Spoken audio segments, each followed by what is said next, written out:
Hello students, how are you all? Students, this is Amit Tiwari, your economics teacher. Students, earlier in classroom, we were discussing the problems facing human capital formation in India. And the first point which we have discussed was rising population. How rising population can be a problem in terms of human capital formation. See students, rapidly rising population adversely affects the quality of human capital, and it happens because the increasing population reduces per head availability of existing facilities, resources related to housing, sanitation, drainage, hospitals, education, power supply, and so on. And such reduction in the availability of resources and facilities leads to fall in the quality of life. And that's why rising population is a very serious problem in the field of human capital formation. The next one is brain drain. Brain drain means migration of person to some developed countries where the opportunities related to the competencies of brains is available is also a hindrance in the field of human capital formation. A person who is well educated, well trained, and is having expertise in some specific field is not getting opportunities as per his competencies and expertise in India, he will definitely move to some other places where he will get those opportunities and better pay packet. And this is the main reason of brain drain. And such things happen in India also. Suppose in a particular geographical region, a person who is having expertise in a particular field is not getting opportunities to be employed. What he will do? He will migrate to some place where he will get those opportunities.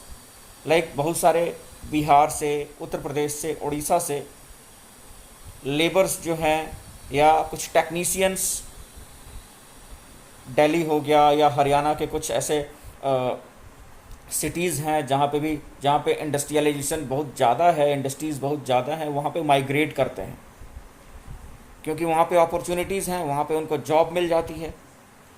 ठीक वैसे ही जो intellectual वर्ग है, जो भी intellectuals हैं जिनके पास skill है, वो वेल ट्रेंड हैं, उनको यहाँ पे अपॉर्चुनिटीज़ नहीं मिलती हैं या उनके पास जितना स्किल है उसके अकॉर्डिंग उनको पे पैकेट नहीं मिलता है, तो वो मजबूरन माइग्रेट होके किसी वेल डेवलप्ड कंट्री में चले जाते हैं जहाँ पे उनको अच्छी सैलरी और अच्छा वर्क एनवायरनमेंट और अपॉर्चुनिटीज़ मिलती हैं. तो this is also a very serious issue in the field of human capital formation. The other one is deficient manpower planning.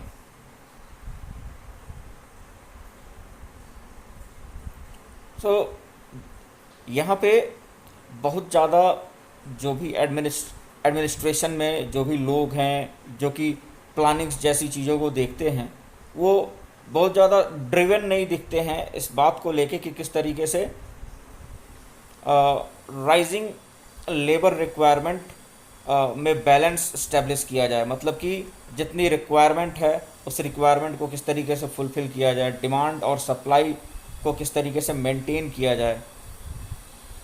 तो इससे क्या होता है कि India is facing an explosive problem relating to graduate unemployment. Graduate unemployment का मतलब क्या है कि बहुत सारे ऐसे ग्रेजुएट्स हैं, इंजीनियर्स हैं, जिनके पास डिग्री तो है लेकिन वो एम्प्लॉयड नहीं है। इसके पीछे एक और कारण है, वो कारण ये है कि हम यहाँ पे नंबर्स पे फोकस करते हैं, हम यहाँ पे क्वांटिटी पे फोकस करते हैं, हम क्वालिटी पे फोकस नहीं करते। हम क्वालिटी पे फोकस नहीं करते। इससे क्या होता है कि नंबर ऑफ ग्रेजुएट्स इंक्रीज़ करते जाते हैं लेकिन वो एम्प्लॉयबल नहीं होते हैं, उनके अंदर वो कॉम्पिटेंसीज़ नहीं होती हैं जो कि किसी भी जॉब डिस्क्रिप्शन या जॉब रिक्वायरमेंट को सेटिस्फाई करें या उसके नॉर्म्स के अकॉर्डिंग हो। Next one is insufficient on the job training in primary sector. अब प्राइमरी सेक्टर में क्या आएगा? एग्रीकल्चर आएगा। तो एग्रीकल्चर में ऑन द जॉब ट्रेनिंग की बहुत कमी है। तो सबको पता है प्राइमरी सेक्टर जो है वो इंडियन इकॉनमी का बैकबोन है, और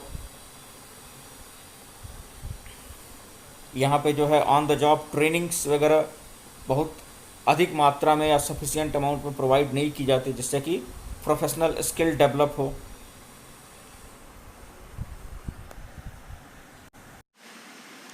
स्टूडेंट्स, एग्रीकल्चरल सेक्टर में या जिसको कि हम प्राइमरी सेक्टर कहते हैं, उसमें ट्रेडिशनल विजडम प्रीडोमिनेट करता है।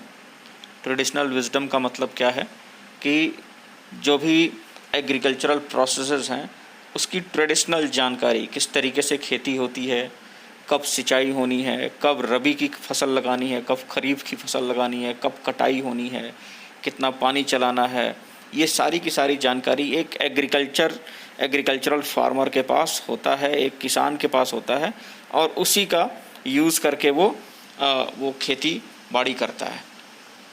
बट क्या हो कि इफ़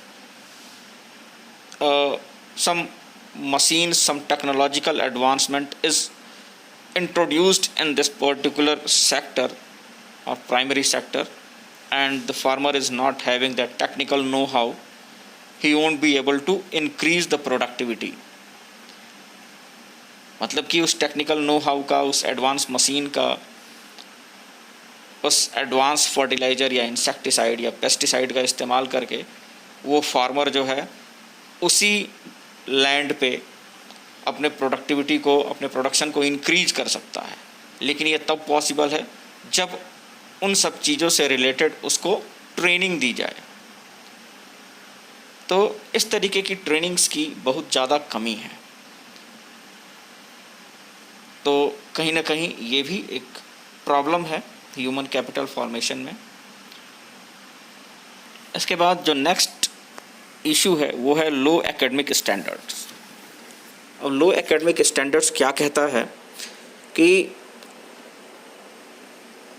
एजुकेशन में डेवलपमेंट को लेके हम इतने ज़्यादा एंथुजियास्टिक हो गए कि we have been opening many universities unmindful of their academic standards.